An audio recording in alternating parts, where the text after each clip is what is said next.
छात्रों, आज हम सब हिंदी साहित्य के इतिहास में भक्ति आंदोलन को पढ़ेंगे।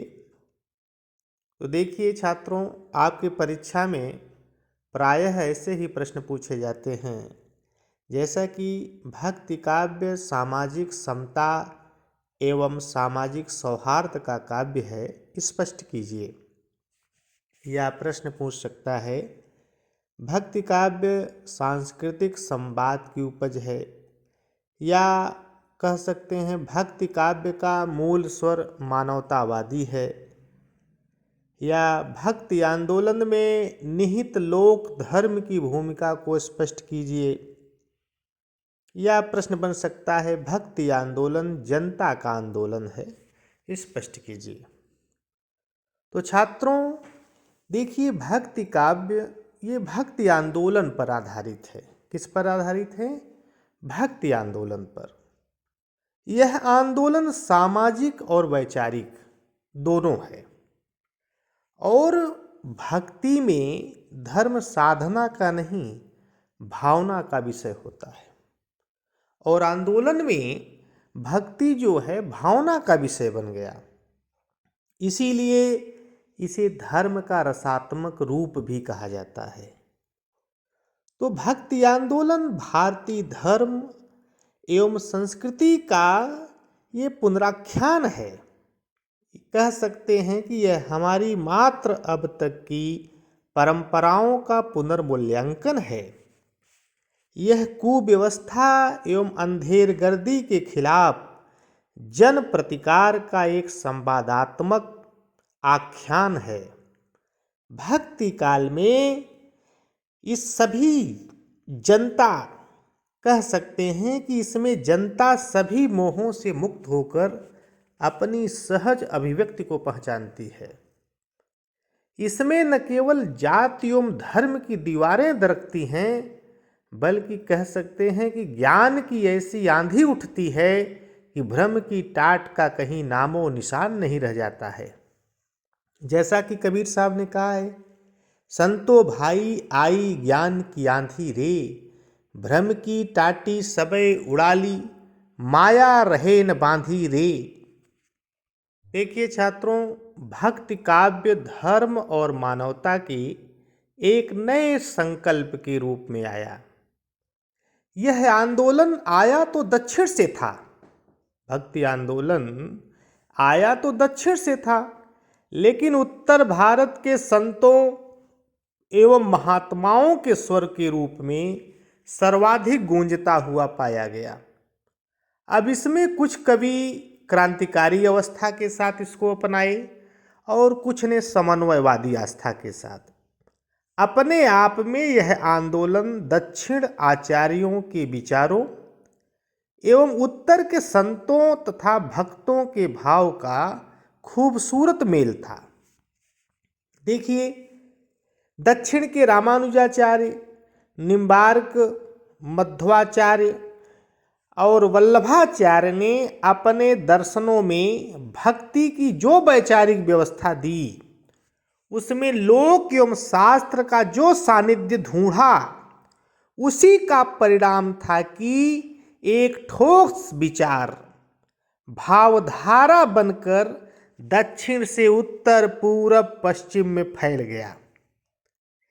देखिए, यदि दक्षिण के आचार्यों ने ज्ञान एवं भक्ति दोनों में एक आनुपातिक एकता स्थापित की है, जिसमें भक्ति का पक्ष थोड़ा प्रबल था और ज्ञान का थोड़ा कम, ठीक वही आनुपातिक एकता संतों और महात्माओं में दिखती है। कबीर, रैदास, दादू दयाल भले ही ज्ञान मार्गी हों, और तुलसी, सूर ये भक्त सगुणवादी, लेकिन दोनों ने ज्ञान एवं भक्ति के महत्व को स्वीकारा है। तुलसीदास सगुणोपासक होते हुए भी नाना पुराण निगमागम संबत भक्ति की बात करते हैं। कबीरदास जी शास्त्र विरोधी हैं, लेकिन शब्दों के महत्व को समझते हैं। कबीर साहब कहते हैं, शब्दे वेद पुराण कहत हैं, सबदे वेद पुराण कहते हैं, सबदे सब ठहरावे। यहाँ पर यह स्पष्ट होता है कि तुलसीदास भक्त होते हुए भी कह सकते हैं कि तुलसीदास भक्त होते हुए भी शब्द के महत्व को स्वीकार करते हैं, तो ज्ञान मार्गी कबीर भी शब्द को महत्व देते हैं। यदि निराकार ब्रह्म का प्रभाव तुलसी और सूर पर है, तो अवतारवाद से कबीर भी प्रभावित हैं। जैसा कि तुलसीदास जी ने कहा है, ब्रह्म अजामय अज भगवंता, व्यापक अजित अनादि अनंता। तो कबीर साहब भी कहते हैं, अजामिल गण गणिकापति, त्यों उतर पार गए राम नाम लेकर। अब देखिए, यहाँ पर कबीर राम और कृष्ण का सीधे, कबीर साहब जो है राम और कृष्ण का सीधे नाम नहीं लेते, लेकिन अवतारवाद स्वीकार करते हैं। तुलसी भक्ति को श्रेष्ठ बताते हैं, लेकिन कबीर की तरह वे ज्ञान की महत्ता को स्वीकार करते हैं। क्योंकि तुलसीदास साहब मानस में कहे हैं, कहीं संत मुनि वेद पुराना, नहीं कछु दुर्लभ ज्ञान समाना। कहीं संत मुनि वेद पुराना, नहीं कछु दुर्लभ ज्ञान समाना। अब देखिए, यहाँ स्पष्ट है कि पूरे भक्ति काव्य में परंपरा का साप्रत्य है और विचार एवं भाव दोनों को महत्व मिला है। यहाँ पर आधुनिक शब्दावली में कह सकते हैं कि भक्ति काव्य बुद्धि और हृदय का सुंदर समन्वय है। यह आंदोलन एक अखिल भारतीय परिवेश में घटित हुआ था और इसमें वर्ग भेद, क्षेत्र भेद, भाषा भेद सबको मिटा दिया। भक्ति आंदोलन एक ऐसा आंदोलन था जिसने वर्ग भेद, क्षेत्र भेद, भाषा भेद सबको मिटा दिया। तभी तो जो विचार पश्चिम के आचार्यों का है, वही विचार पश्चिम में महाराष्ट्र के वारकरी संप्रदाय के संतों को भी सुनाई पड़ता है। असम के शंकरदेव, उत्कल के पंचसखा यशोवंत दास, इनका जो स्वर है वही स्वर बंगाल के चैतन्य महाप्रभु और पंजाब के सिख गुरुओं की वाणी में भी सुनाई पड़ता है। अब निर्गुण और सगुण को लेकर भले ही संतों के बीच बंटवारा दिखे, लेकिन आंतरिक बात यह थी कि इनमें तात्विक, वैचारिक, भावनात्मक एकता थी। इसीलिए तुलसीदास जी ने अपने मानस में कहा है कि अगुण ही सगुण ही नहीं कछु भेदा। इसीलिए तुलसीदास सीधे कहते हैं कि निर्गुण और सगुण में कोई अंतर नहीं है, क्योंकि नामदेव के यहाँ तो निर्गुण और सगुण एक ही है। वे तो खड़ी बोली में निर्गुण और ब्रज भाषा में सगुण दोहे रचते हैं। और हिंदी भक्ति साहित्य की परंपरा महाराष्ट्र के संत नामदेव से मिलने लगती है और नामदेव ने हिंदी में रचनाएं की है। और इसी भक्ति काव्य में आपके कबीर, जायसी, सूर, तुलसी, रैदास, मीरा जैसी महान प्रतिभाओं ने अपनी रचनाओं के माध्यम से हम सबको धन्य किया। और इन्हीं रचनाओं के कारण, इन्हीं कवियों के कारण कह सकते हैं कि भक्ति युग या भक्ति काल को स्वर्ण युग भी कहा जाता है। भक्ति काल में बड़ी प्रसिद्ध मीरा जी बहुत कृष्ण की भक्ति थी और प्रसिद्ध हैं। इसीलिए मीरा का गुणगान जितना किया जाए उतना कम है, क्योंकि घोर सगुणवादी मीरा ने निर्गुणवादी रैदास को अपना गुरु बनाया। अब देखिए मीरा कैसी थी, सगुणवादी, कृष्ण की उपासना करती थी, मंदिर में जाकर कृष्ण की पूजा पाठ करती थी, लेकिन उन्होंने गुरु किसको बनाया? रैदास को। रैदास कैसे थे? निर्गुणवादी थे। सोचिए कि इस तरह यदि संतों का स्वर कमोवेश एक जैसा था, तो निश्चय ही भक्ति काव्य अखिल भारतीय सांस्कृतिक संवाद का परिणाम था कि दक्षिण से भक्ति की जो वैचारिक आंधी उठी, उत्तर के भक्ति काव्य में ही उसे सार्थक परिणति मिली। कह सकते हैं कि यह आंदोलन किसी एक क्षेत्र का नहीं है, यह तो संपूर्ण देश के नव्य चेतना का उन्मेष है। यहाँ यदि एक ओर सामंतवाद की खिलाफत है तो दूसरी ओर पुरोहितवाद, जातिवाद और कर्मकांड पर तीखा प्रहार है। कर्मकांड पर तीखा प्रहार है और सभी भक्त कवियों ने कर्मकांड पर तीखा प्रहार किया है।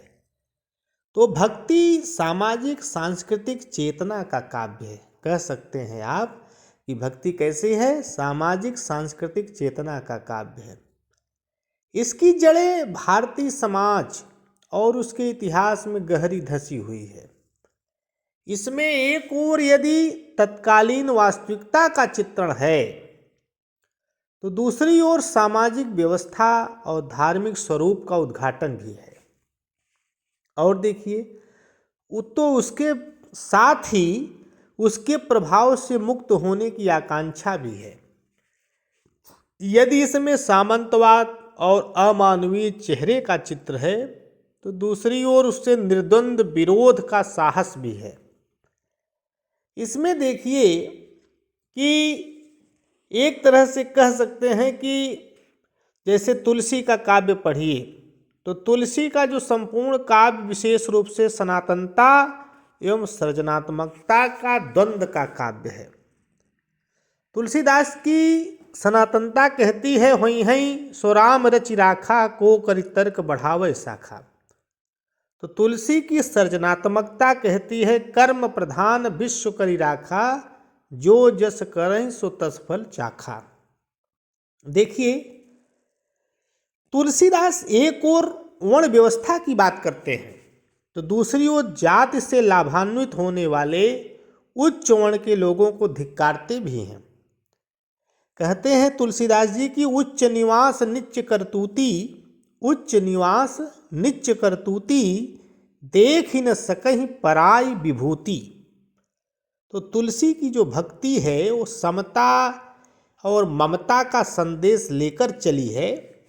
इसलिए उनके समय में सनातनता के प्रभाव के बावजूद मानवीयता रंच मात्र भी आहत नहीं होती है, क्योंकि तुलसी ममता राम सो समता सब संसार।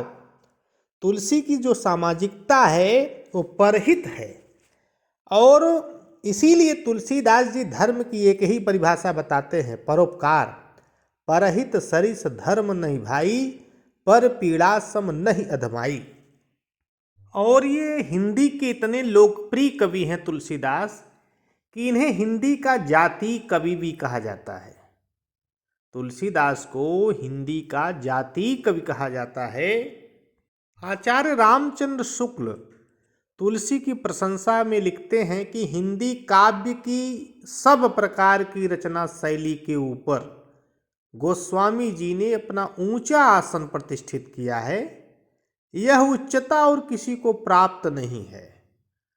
तो देखिए, तुलसीदास ने अपने जीवन और अपने युग के विषय में सबसे अधिक लिखा है और ये राम के सगुण भक्त थे, अनन्य भक्त थे और राम ही उनकी कविता के विषय हैं।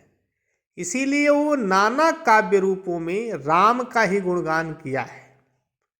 लेकिन उनके राम परम ब्रह्म होते हुए भी मनुज हैं और अपने देश काल के आदर्शों से निर्मित है, क्योंकि तुलसी के राम ब्रह्म भी हैं और मानव भी हैं। इनके राम ब्रह्म होते हुए भी मानवीय करुणा से युक्त हैं, गरीब निवाज हैं, दरिद्रता रूपी रावण का नाश करने वाले हैं, बड़वाग्नि से भी भयंकर पेट की आग को बुझाने वाले हैं। देखिए, भक्ति काव्य में द्वंद्व भी है और समन्वय भी है। उसकी मूल चेतना अंततः लोक कल्याण है और वास्तव में यही है भक्ति आंदोलन का नया संकल्प। कह सकते हैं कि भक्ति आंदोलन का जो नया संकल्प है यही है, जिससे हर आदमी एक दूसरे से वैमनस्य का भाव मिटाता हुआ चलता है। भक्ति काव्य लोक धर्म परक चेतना का काव्य है, क्योंकि आचार्य शुक्ली की दृष्टि में लोक धर्म मानव धर्म है। जैसा कि आचार्य शुक्ल जी ने कहा है कि मनुष्य की प्रवृत्तियों का औसत निकालने पर धर्म का जो औसत मान निकलता है वही लोक धर्म है। जिसमें लोक की रक्षा हो, जिससे समाज चले, वही व्यापक धर्म लोक धर्म है। कह सकते हैं कि लोक धर्म वास्तव में मानवता का पोषक है। और लोक धर्म है क्या? प्रेम ही लोक धर्म है। यही वह राजमार्ग है। क्या राजमार्ग है? प्रेम, जिस पर हर वर्ग और हर वर्ण के लोग बिना किसी भेदभाव के चल सकते हैं। आचार्य हजारी प्रसाद द्विवेदी, उन्होंने कहा है कि लोक आस्था ही लोक धर्म है।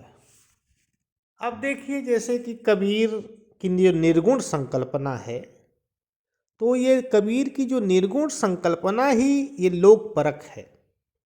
तो जायसी का जो लोक धर्म है ये भी प्रत्यक्ष है, और इस जायसी ने लोक धर्म की जो है प्रत्यक्ष प्रतिष्ठा की है। तुलसी के राम, सूर के कृष्ण के स्वयं ऐसे धर्म के प्रतीक हैं। राम और कृष्ण स्वयं ऐसे धर्म के प्रतीक हैं जिसका उद्देश्य ही है प्राणी मात्र का कल्याण। तो छात्रों देखिए, भक्ति काव्य में लोक धर्म लोकहित के प्रति प्रतिबद्ध है, और इन भक्तों ने अपनी अपनी धारा के सीमाओं में रहते हुए भी मानव प्रेम की वकालत की है। जायसी ले लीजिए, मलिक मोहम्मद जायसी और अन्य प्रेमाख्यानक कवियों ने हिंदू घरों की लोक कथाओं को उन्हीं की बोली में प्रस्तुत कर उन्हीं के भीतर बैठे हुए परायेपन को दूर किया है।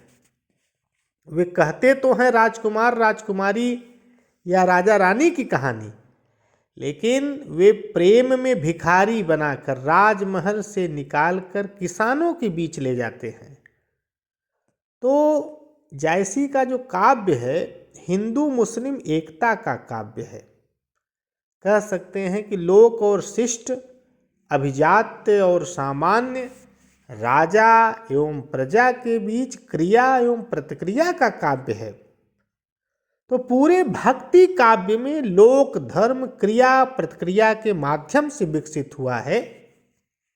तुलसी के काव्य में राम और रावण का आमना सामना वास्तव में कह सकते हैं कि यह क्रूर सत्ता और पीड़ित जनता के प्रतिनिधि का आमना सामना है, क्योंकि रावण अधर्म का प्रतीक है, राम धर्म के प्रतीक हैं।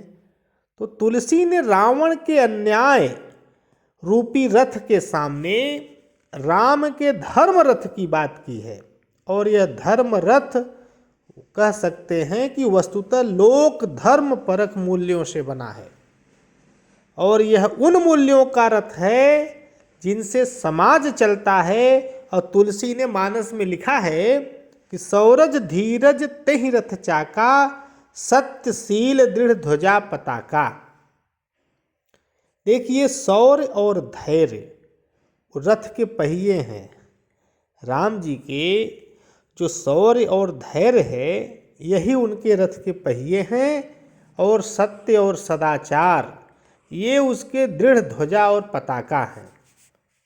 तो इसी तरीके कह सकते हैं कि तुलसी का जो पूरा काव्य है वो लोक धर्म एवं लोक मंगल का सिद्ध काव्य है। तुलसी के जो राम हैं अन्यायियों को दंडित करते हैं, और जो विश्व दुखदाता रावण है उसका वध करते हैं और जनता को मुक्ति दिलाते हैं।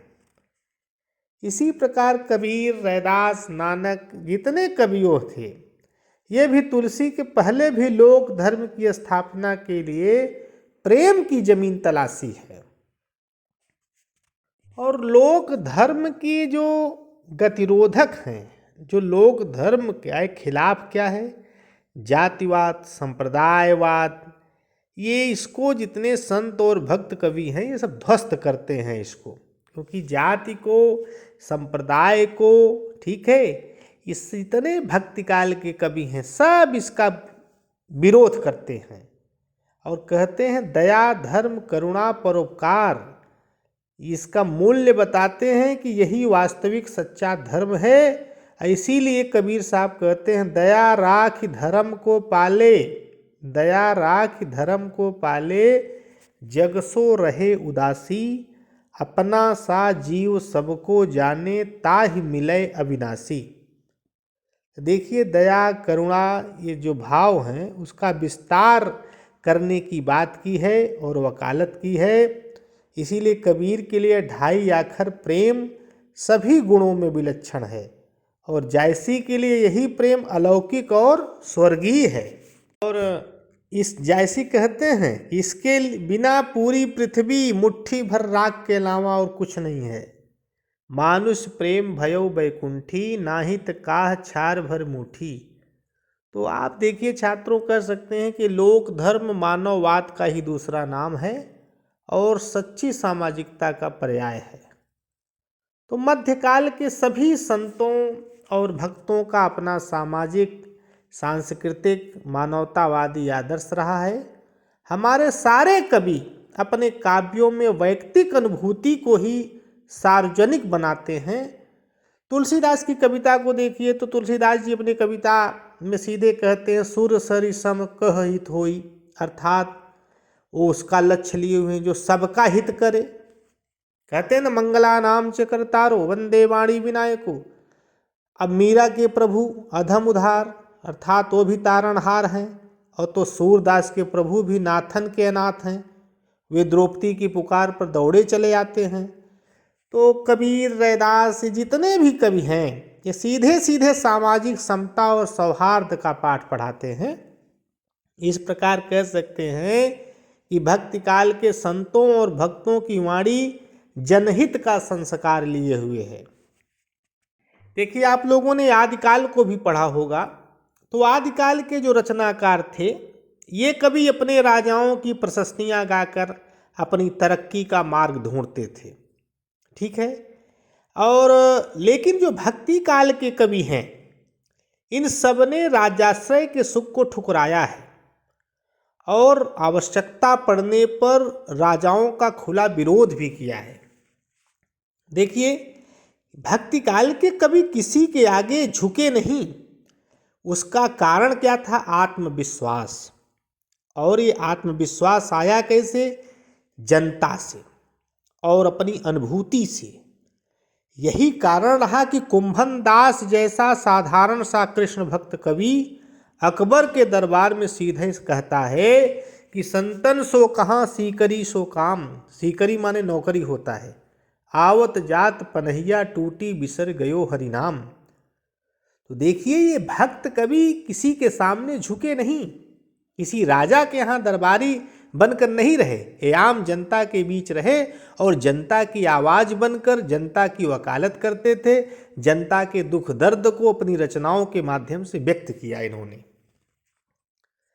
तो तुलसीदास ने केवल राजाओं की मनसबदारी को लानत माना और उन्होंने दुत्कारा भी, और कहते हैं कि जो खुशामद करते हैं, जो कवि राजाओं की खुशामद करते हैं और प्रशंसा में अपनी कविता लिखते हैं, उनके विषय में तुलसीदास जी ने बहुत अच्छी बात कही अपनी कविता के माध्यम से कि कीन्हे प्राकृत जन गुण गाना, सिर धुन गिरा लाग पछताना।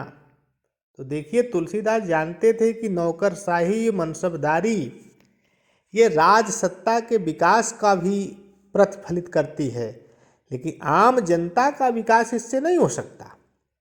यदि सत्ता अनीति और अव्यवस्था में डूबी है तो मनसबदारी उससे भी अनबद्ध नहीं हो सकती।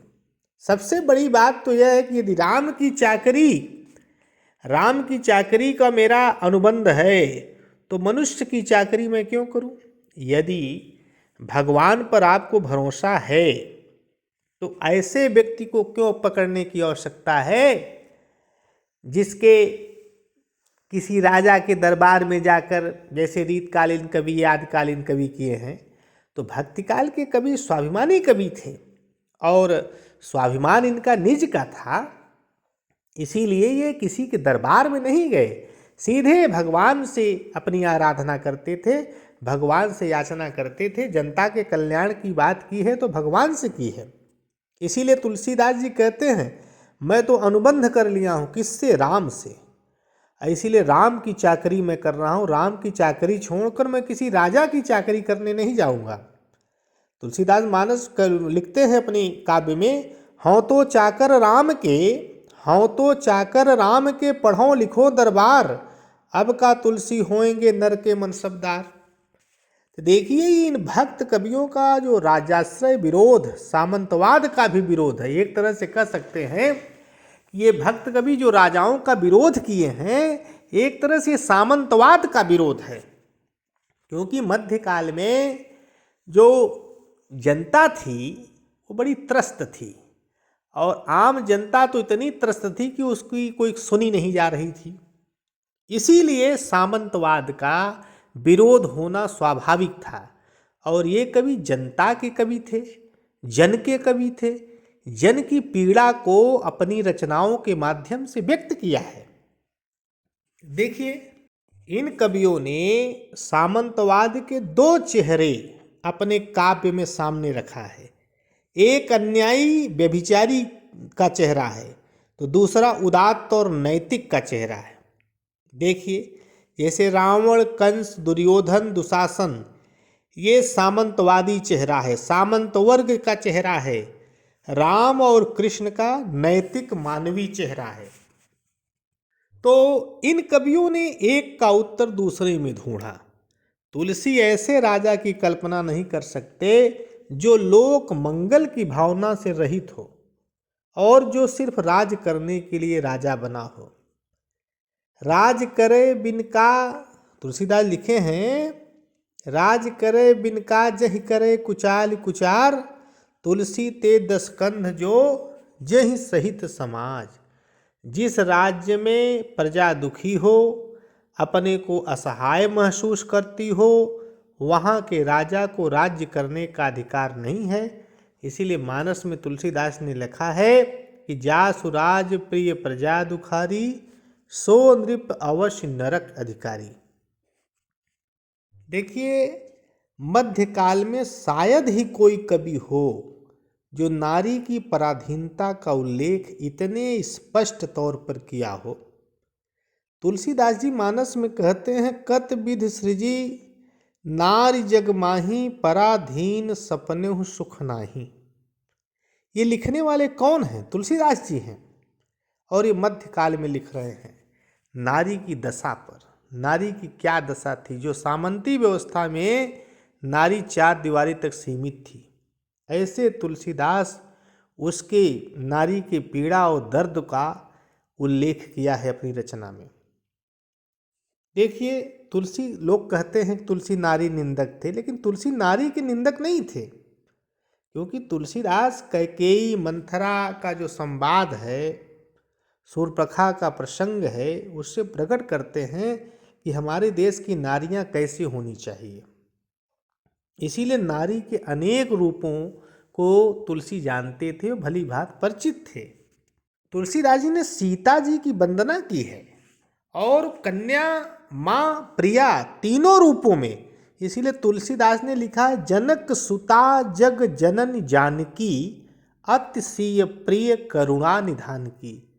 तुलसी ने नारी की वंदना की है।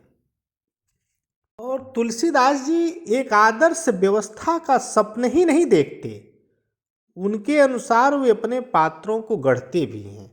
इसीलिए वे राम को आदर्श राजा, पुत्र, भाई, पति, स्वामी, शिष्य, सीता को आदर्श पत्नी, हनुमान को आदर्श सेवक के रूप में चित्रित करते हैं। और राम के वे अनन्य भक्त हैं। इसीलिए राम से विमुख होकर सभी संबंध को त्यागने के लिए बात करते हैं। लिखते हैं तुलसीदास जी, तजिए ताहि कोटि वैरी सम, तजिए ताहि कोटि वैरी सम, यद्यपि परम स्नेही। इसी प्रकार भक्ति आंदोलन का एक और कवि सूरदास। सूरदास के यहाँ भी राजन्य वर्ग के प्रति सामान्य जनता की घृणा की अभिव्यक्ति हुई है। सूरदास किसी राजा की प्रशंसा नहीं करते, वो भी आम जनता के साथ खड़े हैं। तो देखिए भक्ति काल के सभी भक्त कवियों ने तत्कालीन राज्य व्यवस्था के विकल्प के रूप में एक काल्पनिक व्यवस्था का राज्य व्यवस्था का चित्र खींचा, क्योंकि इसीलिए कुछ लोग उसको यूटोपिया भी कहते हैं। जो काल्पनिक राज्य व्यवस्था का चित्र खींचा भक्ति काल के कवियों ने, उसको कुछ लोग यूटोपिया कहते हैं। लेकिन यह इसलिए है कि तत्कालीन जनता को एक ऐसा मॉडल दिया जा सके, आदर्श व्यवस्था दिया जा सके, ताकि वह अपने अधिकारों को जान सके और अपने महत्व को पहचाने, समय के अनुकूल अपेक्षाओं की मांग करें और उसकी पूर्ति न होने पर एकजुट होकर अन्याय का प्रतिकार करना सीखे। तो इन भक्त कवियों की ऐसी काल्पनिक राज्य व्यवस्था निश्चय ही स्वप्न है, लेकिन जिसमें भविष्य का पूरा होना है। तो ये व्यवस्था सभी भक्त कवियों ने दी कि एक आदर्श व्यवस्था होनी चाहिए जिसमें सभी को समता का अधिकार मिल सके, न्याय मिल सके, अपनी पहचान रहे, जिसमें ये अंतर न हो, क्योंकि ईश्वर के यहाँ से सब बराबर हैं। इसीलिए तुलसीदास का राम राज्य, जिसमें तुलसीदास लिखते हैं, बैर न कर काहू सन कोई, राम प्रताप विषमता खोई। ये तुलसीदास का राम राज्य है कि जहाँ राम राज्य बैठे त्रैलोका, हर्षित भय गए सब शोका। तो ऐसा राज्य होना चाहिए जहाँ पर राजा प्रजा, प्रजा राजा में एक समन्वय की भावना हो, अर्थात एक आदर्श व्यवस्था हो। राजा अपनी प्रजा को पुत्रवत पालन करे और प्रजा अपने राजा का पिता के रूप में देखे, कि जैसे हमारा कोई एक गार्जियन होता है, वो हमारी सुरक्षा का जिम्मेदार होता है, उसी प्रकार राजा का धर्म है कि अपनी प्रजा का पालन करे। तो देखिए तुलसीदास का रामराज, सूरदास का गोकुल और जायसी का सिंघल द्वीप, कबीर का अमर देशवा, ये काल्पनिक व्यवस्था है और इस व्यवस्था में हर कोई बराबर है। ये कह सकते हैं कि आधुनिक काल में जो भारतीय हमारा संविधान है 47 में आज़ाद हुआ, जो भारत आज़ाद हुआ 1947 में, संविधान 1950 में हमारा आया, तो हमको समता का अधिकार तो 1950 में मिला।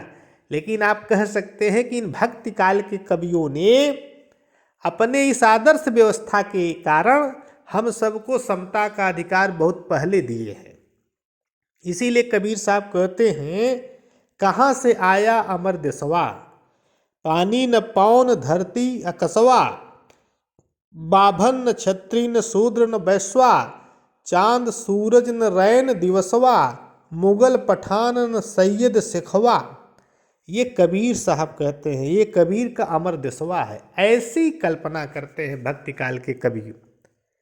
तुलसीदास तो अपने राम राज्य में दुख और दरिद्रता का लोप दिखाया है। कहते हैं कि न ही दरिद्र को दुखी न दीना, न ही को अबुध न लक्षण हीना।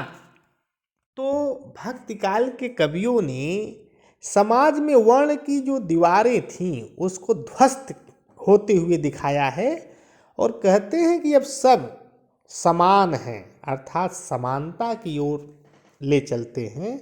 और यही राम राज्य का सत्य है। राम का राज्य तभी है जब सबको समता का अधिकार मिले, अर्थात जहाँ पर सबको बोलने का हक हो, अर्थात सब एक साथ एक स्वर में बोले और सबको उचित जो जिस लायक है, कहीं पर ये न हो कि कोई भूख से मरे, कोई बीमारी से मरे, कोई जाति के कारण लज्जित हो, अर्थात ऐसी व्यवस्था हो जहाँ पर सबका मान और सम्मान रहे।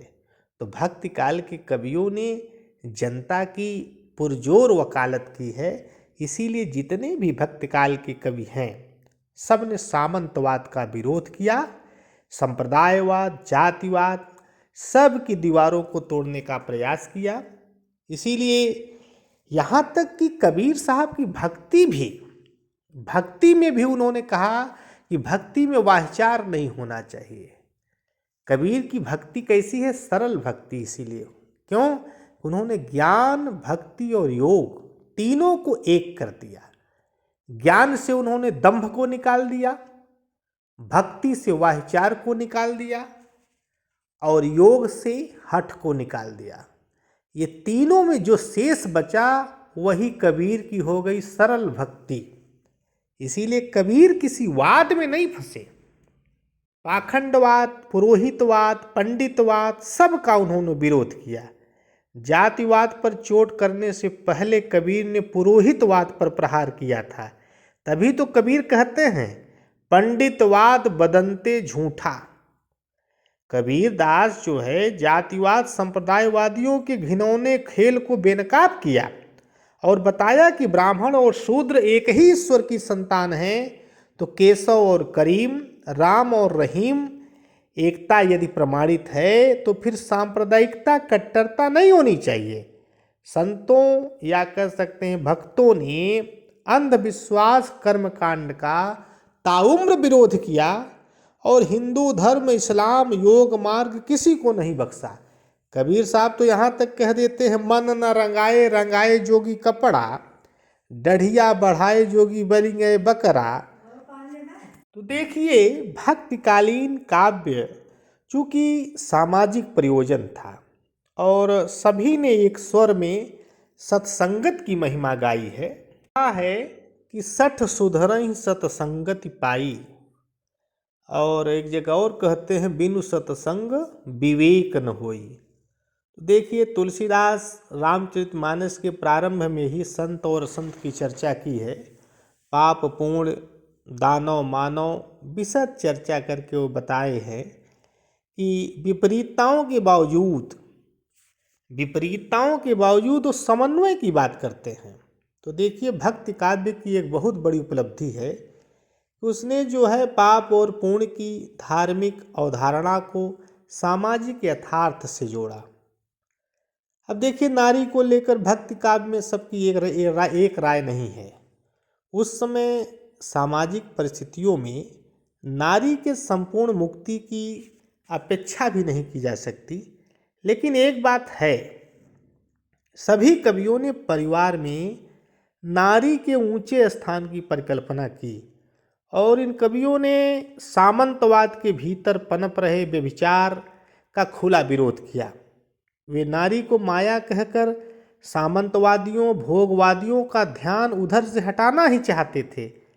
इसीलिए कबीर ने कामातुर नारी का विरोध किया है, पतिव्रता का नहीं, क्योंकि कबीर स्वयं भी गृहस्थ थे और पतिव्रता का तेज देखा है उन्होंने। इसीलिए कबीर साहब ने कहा है पतिव्रता के रूप पर वारो कोटि स्वरूप। और तुलसीदास भी नारी के नियंत्रित स्वतंत्रता के पक्षधर थे। देखिए जिस समाज में सीताओं का अपहरण हो और सरेआम द्रौपदियों का चीरहरण हो, वहाँ उन्हें भय था कि स्वतंत्रता मिलने पर नारी के पैर गलत दिशा में खींचे जा सकते हैं। इसलिए उन्होंने मर्यादा की बात की। और लेकिन ये तुलसी ही हैं जो नारी के बिना पुरुष की कल्पना नहीं करते और पुरुष की पूर्णता में नारी की अहमियत को स्वीकार करते हैं, नारी को स्वीकार करते हैं। इसीलिए तुलसीदास जी ने कहा है कि जिय बिन देह नदी बिनु नारी, जिय बिनु देह नदी बिनु बारी, वैसे नाथ पुरुष बिनु नारी। तो देखिए तुलसी के जो आराध्य हैं जय श्री राम नहीं, जय सिया राम हैं। तो यह पुरुष के साथ नारी को सम्मानित करने वाली दृष्टि का परिणाम है। और आप सूर पर बात करेंगे तो कृष्ण भक्त कवियों का समस्त वात्सल्य और श्रृंगार का जो चित्र है ये नारी महिमा, नारी गरिमा और स्वतंत्रता का ही गायन है। और यह भी सही है कि नारी मुक्ति क्षेत्र में सबसे तीव्र स्वर कृष्ण भक्त कवियों का है, क्योंकि गोपियों का जो स्वतंत्रता सूर ने दी है शायद वह स्वतंत्रता आधुनिक काल में भी नहीं हो पाई। लेकिन औरों का भी स्वर नारी विरोधी नहीं है। मीरा जी, अब मीरा को देखिए तो मीरा तो स्वयं नारी स्वतंत्र की जीवित प्रतीक हैं। मीरा जी जो है वो नारी स्वातंत्र की जीवित प्रतीक हैं, क्योंकि मीरा जैसा सशक्त और मीरा एकनिष्ठ भगवान कृष्ण की भक्त थीं। इसीलिए वो कृष्ण में रम गई, एक बार निकल गई लौटी नहीं तू, ये तटस्थता थी।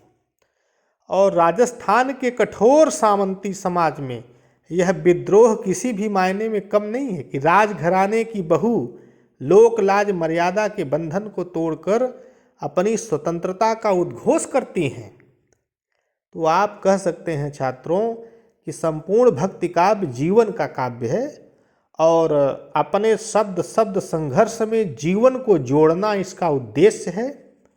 तो भक्ति काव्य सारे सांप्रदायिक सौहार्द की बात करता है, घृणा के विरुद्ध प्रेम का उद्घोष है, अज्ञान के विरुद्ध ज्ञान का, और भक्ति का शंखनाद करता है, धार्मिक एकता के माध्यम से मानवीय एकता की बात करता है। तो छात्रों, अब हम सब अगले क्लास में दूसरी टॉपिक पर चर्चा करेंगे।